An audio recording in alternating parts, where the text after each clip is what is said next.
Yeah, talking about what does it mean to be a learning organization and what does it mean to build improvement habits across the organization, and what would it look like if we operated in this way as a way to solve some of our most persistent problems. This is High Tech High Unboxed. I'm Alec Patton, and that was the voice of Amiee Winchester. Amiee is the Director of Continuous Improvement at Baltimore City Public Schools. In this episode, I talked to her and Zack Jaffe, who's a manager of continuous improvement, also at Baltimore City Public Schools. I wanted to talk to Amiee and Zack about their improvement work on middle school and high school literacy, and particularly about the challenges and rewards of doing continuous improvement within a large urban school district. Now, I've got a pretty good theoretical handle on continuous improvement, but I learned so much from this conversation about what it looks like in real life. Amiee and Zack are exceptionally thoughtful, honest, and pragmatic in how they think about helping kids learn and how to do that better at a system level. It was a joy to talk to them, and I'm so glad we can share this interview with you. Let's get into it. Amiee Winchester, Zack Jaffe, welcome to High Tech High Unboxed. Coming here from Baltimore City Public Schools, which we will now be calling City Schools, because that's what the cool kids say. And we're here to talk about improvement. And first of all, can you just tell me what your roles were? Actually, can you both tell me what your roles were when you started this, and if it's changed what you're doing now? Yeah, so I started as the program director for continuous improvement and didn't quite know what that meant entirely. But essentially, I was brought on because we had a grant to kind of do this thing called continuous improvement in city schools and try to figure out what it could look like in various aspects of the organization. All right, Zack, over to you. How'd you end up in city schools? I was a teacher for 15 years, a high school English teacher. My wife was becoming a teacher. We worked together for a little while at a library at Johns Hopkins, and it looked really interesting when she got into the game. So I started taking classes too, ended up doing my student teaching at a Baltimore high school. I was really fascinated by it and got a job right after that. Stuck with it for all of those 15 years. And then I became a literacy coach as part of the blueprint that Amiee was mentioning before. They were hiring literacy coaches at a select few schools, and I got to go in and work with the literacy improvement from that lens.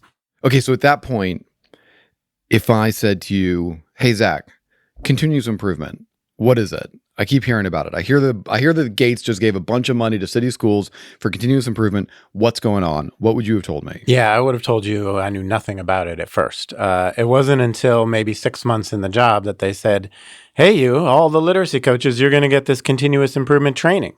And we ended up sitting there in a nice, conference space and hearing all about from the Carnegie Foundation what continuous improvement was. And I remember sitting there with one of the first exercises that we did in looking at variation and just saying, well, sometimes the average is not the whole story, but there's a lot of people on one end and a lot of people on the other end, and you can learn from that. And I was like, wow, that seems pretty cool. That seems like a good way of approaching things.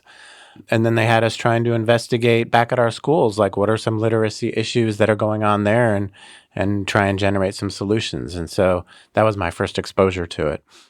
At that first event, if you were to do your own chart of intrigued and excited versus suspicious because it's like another thing coming from the district. I'm not making any assumptions about your particular district, but I do know how education is generally. It's probably not the first thing that had come down the line that you'd heard about. Where were you? Yeah, I would say that I didn't know what I was getting into at first.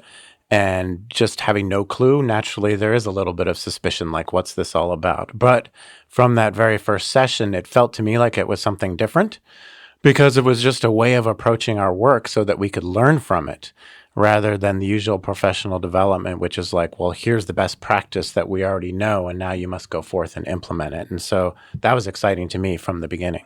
Sure.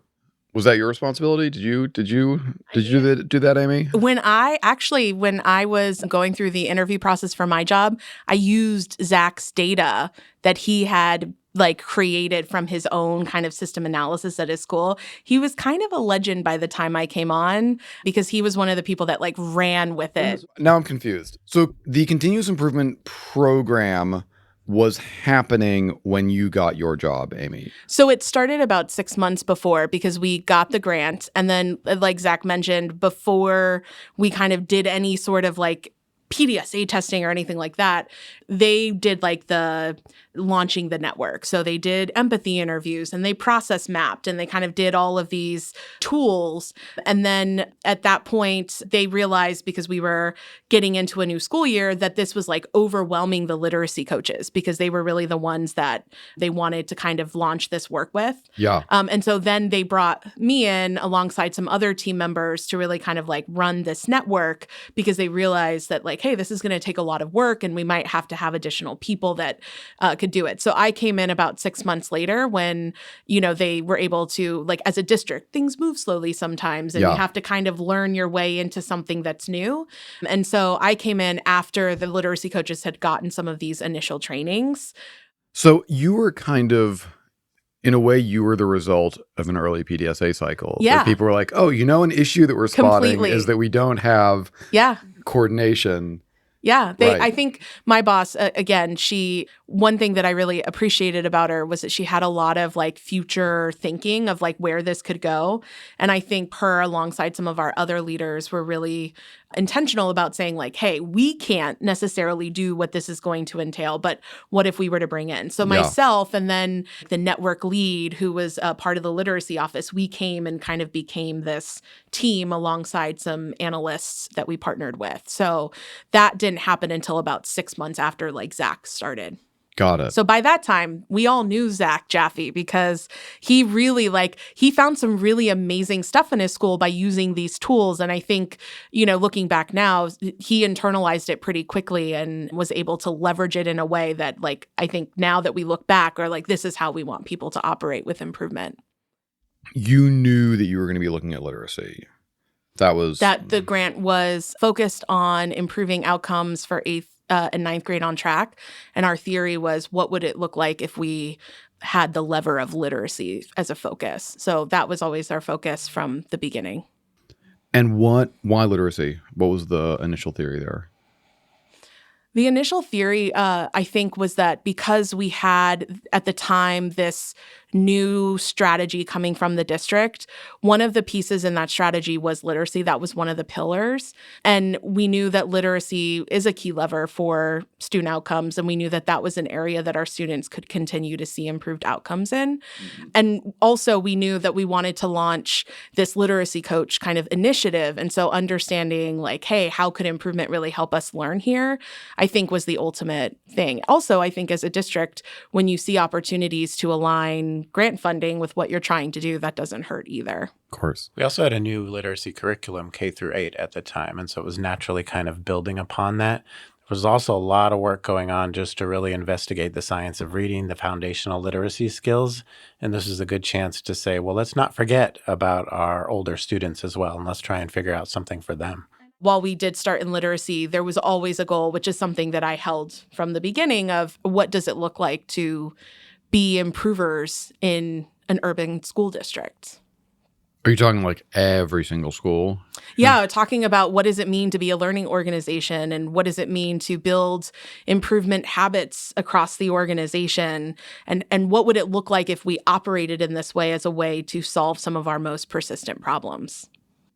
All right, I want to hear about Zack's legendary findings. So what'd you do? It was nothing super mysterious. I empathy interviewed my students. We were all investigating like certain literacy problems. I had already determined that one of the big focus areas for the high school I was working at was writing. Just from looking at our test scores, like that jumped right out. And once I learned about empathy interviews, I was like, okay, I got to go talk to the students. And so I pulled the 8th grade writing scores of some of our students and compared it to their 10th grade writing scores and said, I want to learn from these particular students right here who seemed to be on such a good track in 8th grade. And then when they got to high school, their scores in writing dipped, to find out what was going on. What's their experience with writing instruction? How do they approach a test in writing versus like the every day-to-day writing that they do, whether it's in school or out? And so just going to talk to them really made me realize that they had a really positive attitude around writing, but also felt that academic writing was something that their teacher kind of did with them or for them sometimes, and they didn't really feel empowered to do it on their own. So, I mean, I think that was the big aha moment that I got out of it and maybe brought to other people, which is that, boy, no matter what we teach around writing, we have to work on confidence, we have to work on independence, all of those things that make it from just a skill you do when your teacher tells you to do it to something that you can actually use in life. I'll add to that, just kind of thinking about what we often hear now, like 5 years on, empathy interviews seem to be the tool that's most profound for people. And I feel like it's probably the most part of what we do. I hear now often, and I'm sure you do, it's like, oh, let me go empathy interview so-and-so. But also you looked at data, you looked at the variation. I remember because I had to like analyze his stuff that you were looking at data differently. It wasn't just like aggregated data of like this many students, but like you were kind of looking at it from different lenses, which, you know, I thought was really interesting because it wasn't something that I had seen very often before. Well, sure. One thing that I'm hearing is that you selected students for the empathy interviews based on a pretty thoughtful approach to looking at the data, that these were kids who you'd said that they kind of like had this particular attitude and confidence in 8th grade, and you saw this shift. So you were pretty strategic about who you interview. Because I think, I mean, empathy interviews is always valuable. Like anytime a teacher does that, like takes the time to actually talk to kids in a non-threatening, non-judgmental way, they're going to learn a lot. But there is something particular about saying, oh, I want to know, I'm seeing a story here. This data is telling me a story. I can't actually interpret it. I'm going to talk to those kids to find out. I think and that's something that doesn't always go together, that I think sometimes you have a kind of we've seen the data, so we know the story, or I'm not really interested in numeric data. I just want to talk to the kids and find out that it's like one or the other. And actually it's that the power really lies in that combination. Yeah, it was really about trying to find the story behind the data. And once I was looking at the names of the students, it's like I knew a lot of those students. It was a small school. I knew who their teachers were and how they approached teaching. And I knew that I could go talk to them and pull them out of class. And they were a little worried at first, like, what's this all about? But just approach them in a way that it's like, hey, I just want to hear what you have to say. And I thought that that was the group who had the most interesting stories to tell. You know, we're always wondering what happens with students when they receive a particular type of instruction, especially as they grow throughout their years. And they just had really interesting stories to tell in that respect. Yeah. So confidence in writing and maybe possibly a way that teacher supports were actually reducing confidence was something that you were seeing. So at that point, were you crafting an aim statement? What happened then after those empathy interviews? Yeah. In the meantime, like the network as a whole, all 14 schools, we were working really deeply to understand what an aim statement could look like. What are some different avenues that we could create in a driver diagram? And so for me, like that was one part of the driver diagram that we created, which was really focusing on writing improvement. There were other ones too, but I felt like that was the one I really wanted to tackle for a big project, you know, going forward the next year and saying, hey, teachers, this is what our students are telling us. What do you think about the instruction that you're doing? How could it be related to what the students are telling us? What improvements do you think we could make? Like, it just made me really excited as we kind of finished off creating that aim statement and driver diagram in June to come back the next year and really dig into it with teachers. Yeah. And so you're in a position where you're an instructional coach. You have a little more time available to you to be doing this, to be working on this, which is an obvious, I think, kind of strategic point of like that there's going to be stuff you're going to be able to do that teachers aren't going to be able to do. How did you get teachers involved? One thing I did was show them what their students were saying. They took a good long look at it and circled like key phrases, and they kind of came to the same realization that I did without me having to say anything. And from there, it was just a matter of like, well, let's brainstorm. Let's bring all the teachers, starting with the English department, into the work and say, what do you think we can do to get to the students to the point where they feel more like they can do it independently? Like they don't need you to hold their hand through the writing process. And so they were excited to try that out at the beginning of the school year, to brainstorm like in little groups of 2 or 3, what could be a change idea? What could be a little PDSA cycle that we run? Yeah. And now this is where I think the structures of improvement get interesting, because I think it's safe to say that every school in the country starts the year saying, hey, we've noticed some interesting things. We've got some interesting ideas. And teachers get excited about it. And it's like, yeah, that would be cool. Let's try doing that. And then 2 weeks in, nothing more happens.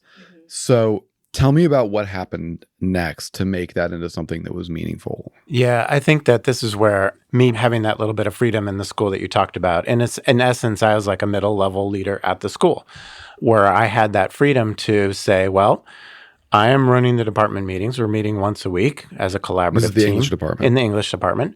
And this is how we're going to explore it. Rather than us sitting here and just like looking at policies that I could easily send an email about, we are going to spend our time doing PDSA cycles. And because we were one of the 14 schools as part of this larger network, like the school leadership was bought into that as well. And we had some pretty good learning for the first semester, just kind of sharing what we learned, trying different things, making suggestions. I could go into classrooms and watch the teachers and, give my instructional advice as well and say, maybe if we try it this way. And there was a lot of really, really good learning that was happening because we just made that the focus of our department meetings. Can you talk me through like what one of those meetings, how those meetings went? Yeah, there was typically like in the beginning of the year, when we're starting off with brainstorming change ideas, then typically I would come in with a little bit of research, Here are some best practices in writing instruction. What do you think we could tackle? And putting people in twos or threes to get together and talk about what that looks like. And then if we came back in another week, it would be, all right, let's really solidify what our change idea is going to be. Let's think about what's going on in the curriculum right now and think about how we can fit this idea in. And the change ideas varied, anything from giving students more, weekly independent writing time during Fridays to actually having a paragraph planning strategy. And because there was at least 2 teachers doing each change idea, then they got some time during those department meetings to talk to each other and give each other some advice as well.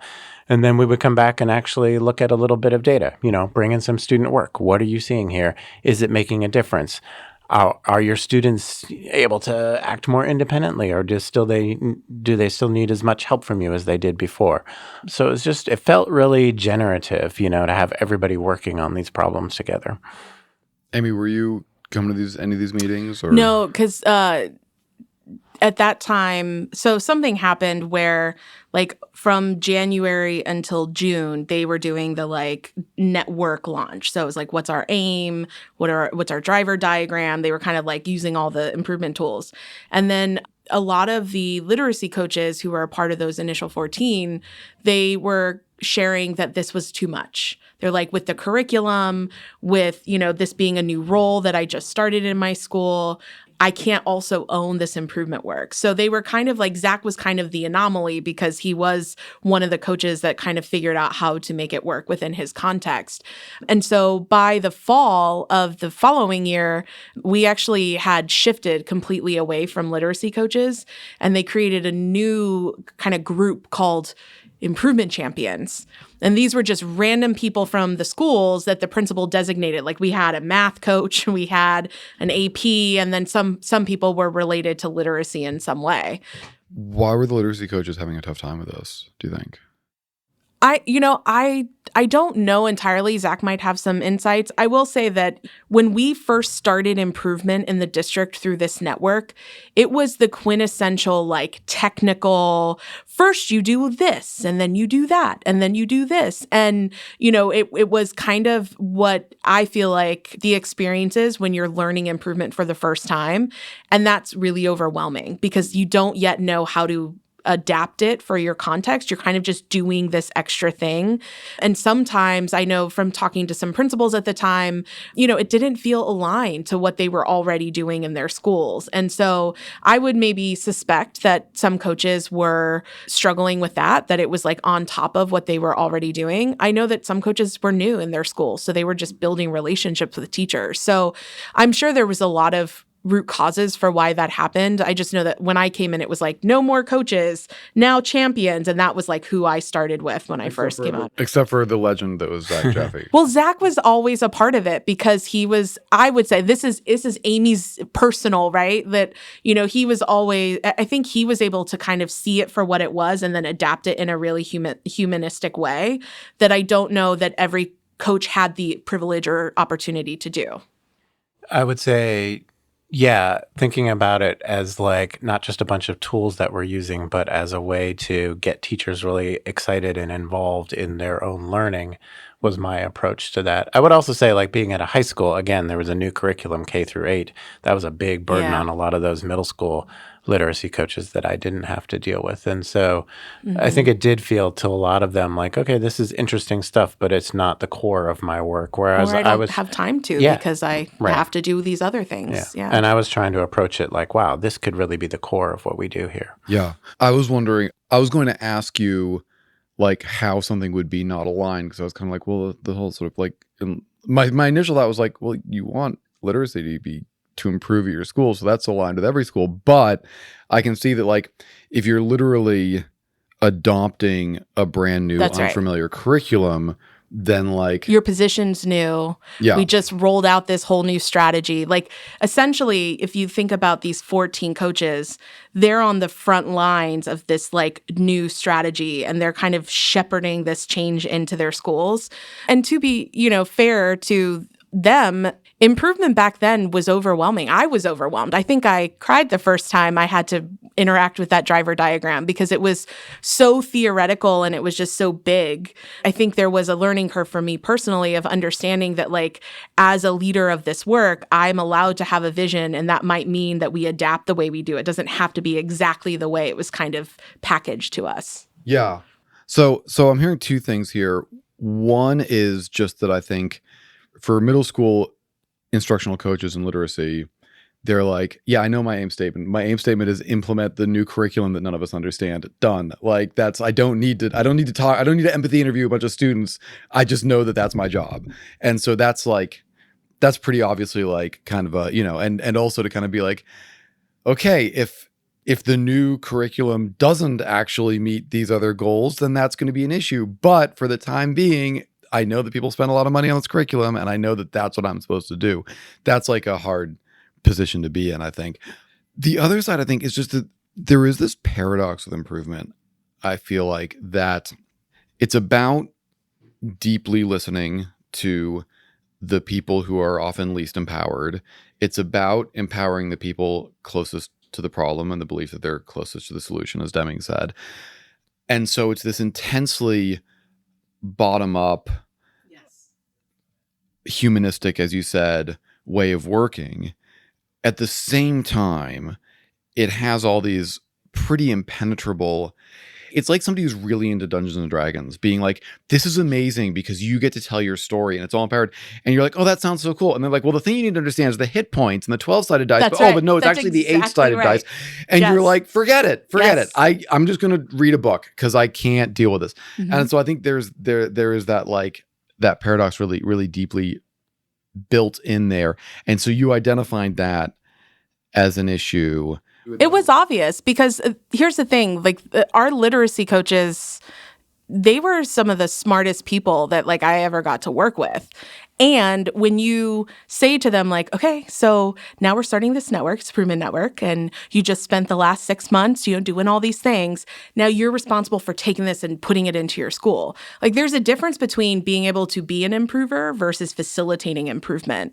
Mm-hmm. And I think very quickly we all learned that whoever was sitting in this role, at least for right now, had to be facilitators. And in order to be a facilitator, you have to deeply know what you're doing because you have to be able to make those pivots. And so I think we knew that early on. I think then we spent the next 6 to 8 months trying to figure out what that could look like. So in the summer was when the district transitioned from literacy coaches were going to lead this improvement work in their school to now we have these champions. And Right. literacy coaches are going to be on the improvement team, but they're not going to be responsible for leading it. And so the champions kind of was where I started. They kicked off in the fall of 2019. So how did you find your champions? Well, so I was still not here yet. I came a couple months after they came on Okay. board, but they literally went to principals and said, you need a champion. Someone's got to do this work in your school. And so the principal designated somebody, and that's where we got champions that we ended up working with. Didn't every principal first say, well, the literacy coach, they've been doing it? No, actually, they usually, as is the case, they pick somebody that they trusted and that they also knew would be able to do the work. So Right. it was oftentimes other instructional coaches, an AP, or very rarely was it a teacher because teachers, didn't have the time to come out of the classroom. Yeah, of course. And I mean, there must have been some variation there in Totally. enthusiasm and like. Actually, for the most part, and what's really interesting and amazing now is the majority of, or at least half of the first 14 are still people that we work with in some capacity today. That's One amazing. of them is now leading one of our other networks in central office. He was the math coach that was a part of that. So I think The math coach who was leading the literacy program. the math coach who was leading the literacy improvement work for his school. That's right. Yes. Right on. He did a great job. I mean, if that guy's doing a great job, then you know that that's somebody to keep an eye on. He did. But so I think there was a little bit more of a buy-in because while the principal did designate, the person still had to agree to doing it. And so they showed up. And we also really, we did a lot of professional development with them so that they had those opportunities. But again, we didn't really launch anything for the next couple of months. Like they did some PDSA cycles, but it was very minimal. So we didn't actually get into any work until after the pandemic had happened. Interesting. One thing that's always a puzzle to me is that it's very easy to say, oh, we did lots of professional development, but that is by no means a guarantee that things were in a good position. And so, because I could see I could imagine I'm an AP or a coach. Literacy is not necessarily something that I've spent that much time on. I feel a little bit I don't know. I've always been a little nervous about that. I'm glad it's not my job to do it. Suddenly it is my job. And I'm kind of going, okay, this improvement thing, this sounds kind of cool. I've heard about Zack. He talked to a bunch of kids. I like talking to kids. That sounds like a nice experience. Great, cool. Come out of a professional development oh my good, this is completely overwhelming. I thought this wasn't complicated, but now I've got no idea. I've got 30 pages of notes. I can't make sense of any of them. All the diagrams and the arrows go in all kinds of different directions. What is going on? So I could really see that making things worse rather than better. How did you make professional development work to help people feel confident and have the abilities to match that confidence? So they came on in, let's say, September of 2019, and I came on in the beginning of November 2019, so a couple months later. Up until that point, they were trying some PDSA cycles, but they weren't, nothing was really happening with any sort of reliability. Sure. And then in December, we were given the opportunity to do a training from the Carnegie Foundation around what does it mean to be facilitators of improvement? Now, something to keep in mind, and this is something that Zack and I have been kind of on a journey with the improvement work in the district overall, is that if you're doing improvement and it takes you a year to figure out what you're focused on, it's not improvement, or at least it's not helpful in a district. And so we were hoping to launch again in January of 2020 because we were adding another 14 schools because we had to go up to 26 in total. So but nothing had happened yet except for Zack. That's right. Well, and Zack was only reason I knew about Zack is because I used his data for my performance task when I was getting hired. And other folks who worked with him knew that too. But yeah, nothing had really happened. We were still trying to make sense of what the driver diagram was, what are our measures. And so you were a meta improvement project was happening where you were well, that didn't work. We were aspirationally a network. We really wanted to improve literacy, but there was so much variation. And I think we were trying to encompass all of that in what we were trying to accomplish. Mm-hmm. And it wasn't until actually a couple months after I started, we met with myself and Zack's predecessor, the person who had his role before. We met with Ryan here from High Tech High. And we were like, okay, Ryan, what do we have to know about leading a network? And the one thing he said to us that resonated and still does to this day is he said, you have to determine what your non-negotiables are.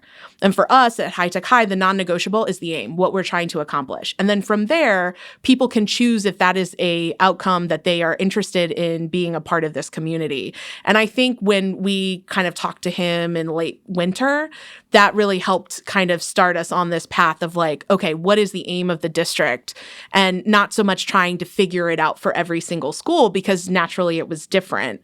And that was where we were finding it hard to find a common place in which we were all engaging in improvement. So yeah, not a lot of stuff started until a few months after the pandemic when we were able to kind of get really clear and narrow about what it is we were trying to achieve. Yeah. And when you say person in Zack's role, you mean Zack's current role. That's right. Which Yes. is, we didn't say that before, I realized. Yeah, manager of continuous improvement. Got it. So he took over as the network lead, because the way that we structured is that you had a content lead who was the network lead, you had an improvement lead, which was me, and then we had a partnership with the local university, and they were like our analytic capacity because we Got didn't it. have it internally. Sure.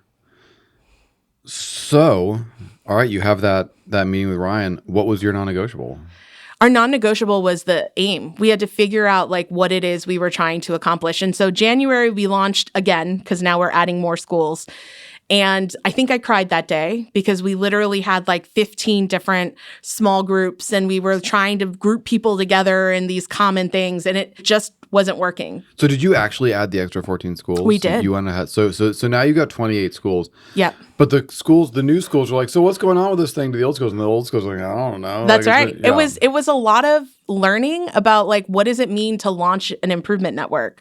And, I think one of the tensions that you experience when you work in a district is the tension between needing to move forward and having time to kind of think about where it is you want to go. Yeah. And sometimes you take 2 steps forward and you learn something really valuable, and then you take 2 steps back because you didn't get as much time to really reflect on what you're doing. And I think that was kind of the journey that we were on at that point. Now, let me ask, and either one of you can answer this, or both of you.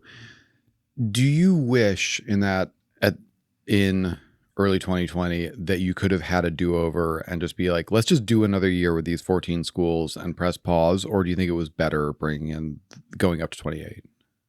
Well, I think the real learning is like, I think what Amiee was noticing is that there's a lot of people involved in this work and they don't all necessarily have the time for it. They don't all necessarily approach it in the same way.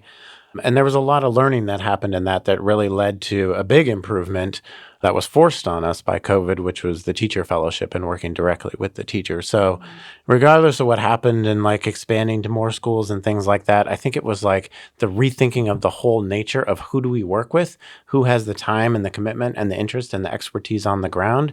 That was the really big change. Yeah, and I will say that when you work in a district, you become acutely aware of all the external voices that say, look, I'll build a strategy I know the answer, have the answer. And we had to go through that to get to a place where we had the right aha moments. But what that did help us to do is to condense the launch of new networks in the future, right? So we had to go through this process in order to understand, like, okay, when you're launching a network, you need an aim, and the aim needs to be grounded in what you know about your system and like so forth. And when the pandemic hit, we were trying to figure out, like, where do we go now? Is this dead? Is it still alive? What can we do with it? And we realized very quickly that also gave us an opportunity to dig into our own data. And that was where, like, what Zack had found 6 months before around writing at his school, we saw that across the district. We saw that about 1/3 of our students were not writing anything at all on the state assessment. And that gave us the opportunity to go, whoa, like this is important. And we really want to focus in on here. And we also found something around, about 50% of our students were entering middle grades without having their foundational literacy skills. So that gave us the ability to kind of pause for a moment and validate some of the hunches that we had about where we could focus. But then it also gave us the opportunity to invite teachers in, because now teachers were on the front lines of what was happening, and it made a lot of sense to incorporate them in a way that we hadn't been able to before. Yeah. So you mentioned the teacher fellowship. What was that? Yeah, so when the pandemic hit, coaches, assistant principals, anybody really couldn't be involved in the improvement work anymore. It was just like all hands on deck for survival. How do we teach Zoom classes? How do we do Google Classrooms? All of that kind of stuff. Yeah. And it wasn't until like over the summer when we were taking a breath again, and Amiee contacted me and said, hey, we're starting up these teacher fellowships. We want to explore different things. And we'd love it if you were able to be a part of this small network that's going to investigate some best practices in virtual learning. Because we anticipate we're coming back the next year. It's still going to be virtual. And we need to get people who are on the ground and doing the work to be really thoughtful and creative and try and figure out what's going to be best for their students. I was like, okay, let me get involved in that as like an advisor to be working with these teachers. And meanwhile, there were a couple other affinity groups that were starting up with other areas of literacy. Well, and what Zack's leaving out is that Zack had created his own kind of mini network around virtual engagement. And so we had heard about it because some of the teachers that we were working with were like, oh, I've been working with Zack, and they have their own data collection. And, so again, here he is kind of like living and breathing these improvement principles in his work. And so it was natural to kind of pull that into the network. But at the same time, we wanted to understand more about writing, and we wanted to understand more about these foundational skills, specifically phonics, vocabulary, and fluency. And at the same time, all of this is happening. We're starting to understand how improvement can actually be a value add to the work that we're doing now that we're in a space where there's a lot that is out of our control. And what was that? What was the value add? Well, the value add was the ability to learn quickly. And it was the ability to apply some discipline into how you were going to go about testing out potential solutions to see if it led to outcomes that you wanted. And I think that while it feels very intuitive, it's not always, right? Because it does require some of that technical know-how in order to say like, okay, so if I'm looking at, I think I remember your spreadsheet you created, with Gina, one of the teachers, where it was like, okay, we want to see how many assignments kids submitted. And we want to see how many assignments kids submitted after they were asked to submit if they hadn't. And so they had all of these kind of process measures that helped them to understand what the impact might be of what the teachers were doing in those virtual settings. So were teachers involved with that? Yeah. So essentially what we realized after we identified kind of what the outcome is or the levers we wanted to address, we actually went out to the literacy coaches and we said, hey, we're starting this teacher fellowship around improvement. We want to know which teachers would you kind of put up for this. And so they gave us names of teachers and we emailed them and we're like, hey, start a network, want to join? And I think it also helped that as former teachers, we sat down and we thought to ourselves, if I were a teacher being asked to do this, what would I want? And so we're like, well, a stipend would be nice. And so we really thought about like what could be the things that a teacher could get if they were a professional in this way. Yeah. And so, we, I think, started out with 21 teachers in these like 4 affinity groups that we had and had no idea what we were doing. But our goal was to connect them to measurement, to connect them to literacy experts, and to start trying some PDSAs. And that's really where kind of the network's activities took off. Yeah. I think with improvement with teachers, you have the classic difficult sell of this is going to be more work for a little bit, but it is going to make your life easier. How did you get people to go along with that? So we actually framed it because this is how we were coming at it, which is that, hey, we have these like curiosities about fluency, about phonics, about vocabulary, virtual engagement writing. We don't know the answers, but we know you do. So would you partner with us and help us figure out the answer? And I think that was a really important way to approach it because it was authentically how we felt. Like as former teachers, we were in a place where we're like, they know the answer. Like if something isn't working, they could probably tell us why it's not working. And so what if we were to invite them into this improvement journey as opposed to them kind of being bystanders who sometimes passively gives feedback? And I think approaching it that way, and we've heard this from our teachers we've worked with, that adds a level of wanting to be a part of it because you're looking at me as the professional that I am with the expertise that I bring. And so we didn't have a hard time finding teachers. It also didn't hurt that we were giving a stipend, which, should That's pay huge. people for what they are worth. Yeah. One thing about teachers is that teachers have been conditioned to get very nervous when the word data is used. And here you are coming in talking a lot about data. And sometimes it's like, hey, talking to the kids is data. But it's also like looking at the kids' test scores is data. And that's literally one of the things that you're looking at here in those blanks on that assessment. How did you approach that? one of the most important things that we started saying from the beginning was that data is a flashlight and not a hammer.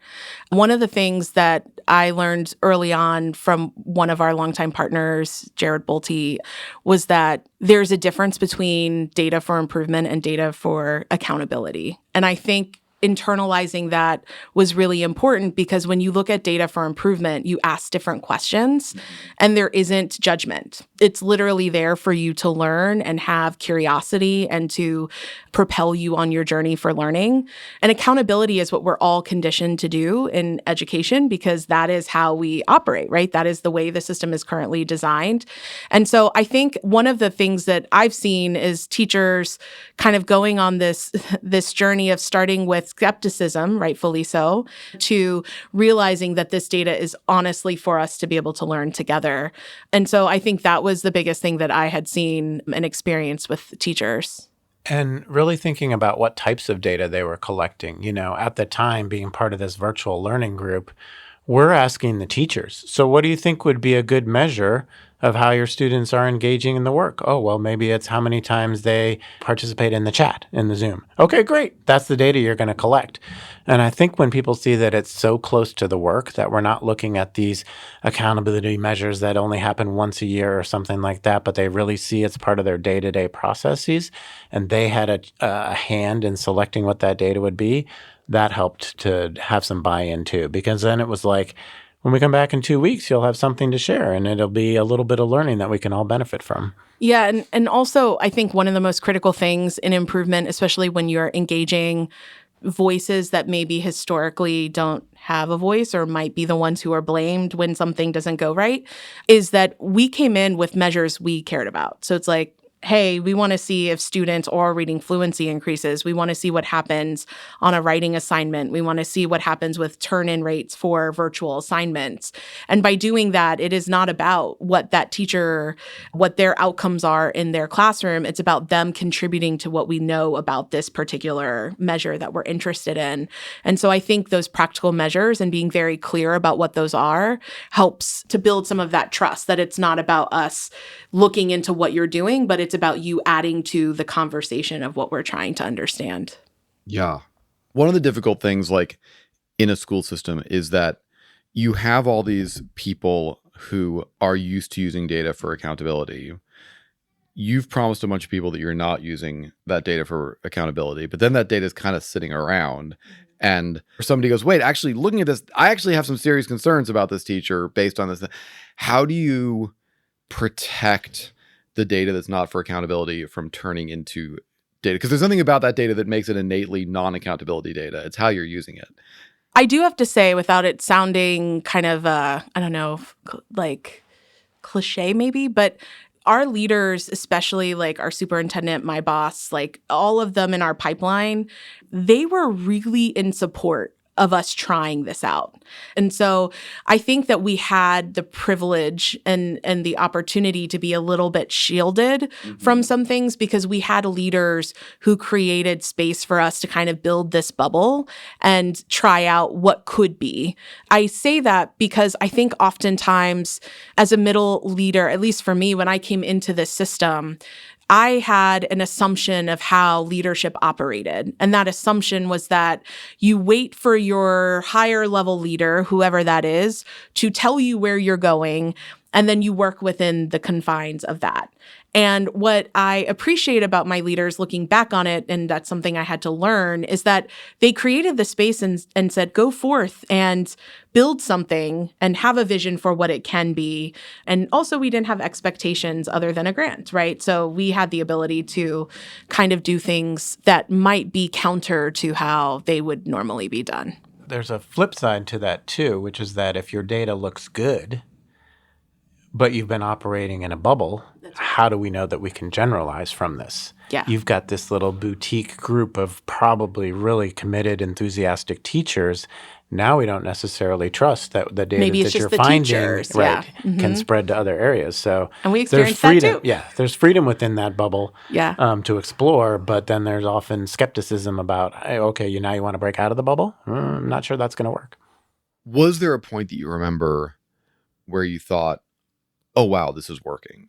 Yeah, I mean, I feel like I had a couple of those. Obviously, when we started the fellowship and a couple months in, and we do these huddles, learning huddles that happen every few weeks. And as the teachers were engaging and we were learning, and, I think there's a moment where you're like, wow, like this must be what it feels like when you're doing improvement in kind of like a human-centered way, right? Not just like throwing out these tools, but you're doing something that seems more transcendent than that. I think the moment where I was like, holy cow, I actually think we moved something in the system. That was about a year and a half in, and we were, for fluency, looking at oral reading fluency, which is the number of words correct per minute a student can read and how accurate they're reading in hopes of helping them with their comprehension. And we were looking at this chart, and I'll never forget it because it was looking at 6th, 7th, and 8th grade. And there are national norms, so we were able to look against those. And we were looking at 2 lines, and the first line was a line of like what I would expect students to do if they started out in this place, which is where our students started. And then the other line was where our kids actually were. And it was just like twice as big as we thought it would be. And I remember texting my old boss, Sarah, and I was like, we did it. Like, we did it. Like, this is the manifestation of like your vision and all of those that came before us that wanted to see things differently. And so I think that was the moment where I was like, this is something special. And I felt really honored to be a part of it. It's awesome. I think the moment for me has to do more with the teacher excitement and the internalization. It was when we were sort of in our last year of doing this fluency-focused fellowship, when one of the teachers we'd been working with for a while said, okay, I want to start one of these up at my school. And to have her come to us and say, I am ready to transition from being someone who just does this and experiments to leading the work at my school and getting my principal involved, like that was the moment for me where it was like, we're seeing success in making teachers feel like professionals and doing real learning that they feel is valuable enough to spread to other people at their school. All right. To be continued. Zack, Amiee, thank you so much. Thank you. Thank you. High Tech High Unboxed is hosted and edited by me, Alec Patton. Our theme music is by Brother Herschel. Huge thanks to Amiee and Zack for this conversation. As promised, there will be a sequel to this episode. Look out for it. Thanks for listening.